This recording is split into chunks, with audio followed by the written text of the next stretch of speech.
எப்படி இருக்கீங்க? இன்னைக்கு நம்ம ரொம்பவே சூப்பரான ஒரு வீடியோ தான் பார்க்க போறோம். இந்த கிளைமேட்டுக்கு தகுந்த மாதிரி, அதாவது மழையும் பனியுமா இருக்கு இல்லையா, இந்த கிளைமேட்டுக்கு தகுந்த மாதிரி ஒரு கஷாய பொருளியா ரெடி பண்ண போறோம். வாங்க எப்படி செய்யறதுன்னு பார்க்கலாம். ஃபர்ஸ்ட் அதுக்கு தேவையான இன்கிரியன்ஸ்லாம் நான் காமிச்சிடுறேன். அதுக்கு சுக்கு, வால்மிளகு, சித்திரத்தை, சேசாரக்குச்சி, திப்பிலி, இது எல்லாமே அளவு பார்த்தீங்கன்னா இந்த 4 பொருளுமே நான் 50 கிராம் எடுத்திருக்கேன். அதாவது இது 4மே சம அளவு. திப்பிலி மட்டும் 25 கிராம் எடுத்திருக்கேன். ஏன்னா திப்பிலி நமக்கு கொடுக்கும்.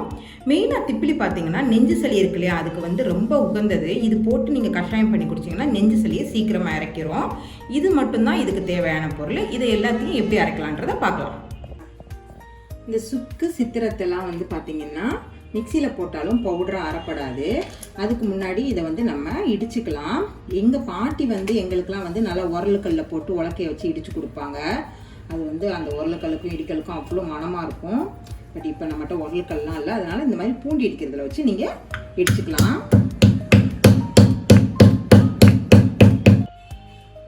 இந்த சுக்கையும் சித்திரத்தையும் இந்த அளவுக்கு இடிச்சுக்கணும். அப்போ தான் நீங்கள் மிக்சியில் போட்டால் நல்லா பொடியாக அரைப்படும். இப்போ இது எல்லாத்தையும் நான் அரைச்சிட்டு காட்டுறேன் பாருங்க. இப்போ நல்லா பவுட்ரு பண்ணியாச்சு. என்னதான் இருந்தாலும் திப்பியாக தான் நிற்கும். நீங்கள் இதை நல்லா சலிச்சு எடுத்து வச்சுக்கணும். சலிச்சதை மறுபடியும் மிக்சியில் போட்டால் இன்னும் கொஞ்சம் பவுட்ரு கிடைக்கும். மறுபடியும் உங்களுக்கு கப்பி வந்துச்சுன்னா அதை ஒன்ஸ் மட்டும் நீங்கள் கஷாயம் போட்டு எடுத்துக்கலாம். வேஸ்ட் பண்ணாதீங்க. இதை நீங்கள் 6 மாதம் கூட ஃப்ரிட்ஜில் ஸ்டோரேஜ் பண்ணி வச்சுக்கலாம். பாருங்கள், இப்போ இது சலிச்சு எடுத்தாச்சு. இது நான் சலிக்கும் போது வந்த கப்பி. இப்போ இது மறுபடியும் நான் மிக்சி ஜாரில் போட்டு பவுடர் பண்ணிக்குவேன். நீங்களும் அதே மாதிரி பண்ணிக்கலாம். இப்போ ஆனால் நான் இதை வச்சு கஷாயம் பண்ண போகிறேன். இதில் இப்போ ஒரு 2 டேபிள் ஸ்பூன் மட்டும் போட்டு கஷாயம் பண்ணிக்கலாம்.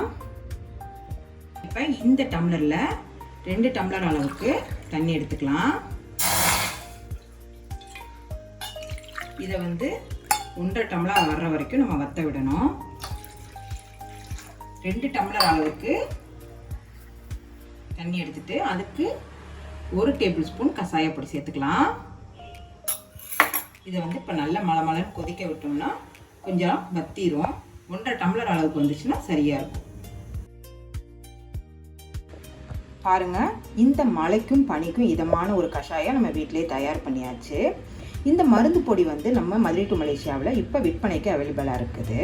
வேணும்னு வாங்கி பயன்படுத்தணும்னு நினைக்கிறவங்க வாட்ஸ்அப் நம்பர் அல்லது கீழே கொடுக்குற டிஸ்கிரிப்ஷன் லிங்கை கிளிக் பண்ணி வாட்ஸ்அப்பில் ஆர்டர் ப்ளேஸ் பண்ணிக்கலாம்.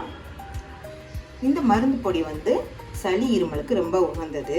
3 நாளைக்கு இந்த மாதிரி கஷாயம் போட்டு குடித்தாலே போதும். சளி இருமல் தொல்லை இருக்கவே இருக்காது. 3 நாளில் சரியாயிடும். சின்னவங்கலேருந்து பெரியவங்க வரைக்கும் இதை பயன்படுத்திக்கலாம். அடுத்த ஒரு வீடியோவில் இந்த பொடியை வச்சு உளுந்தங்கஞ்சி எப்படி பண்ணுறதுன்றதை பார்க்கலாம். பாய்.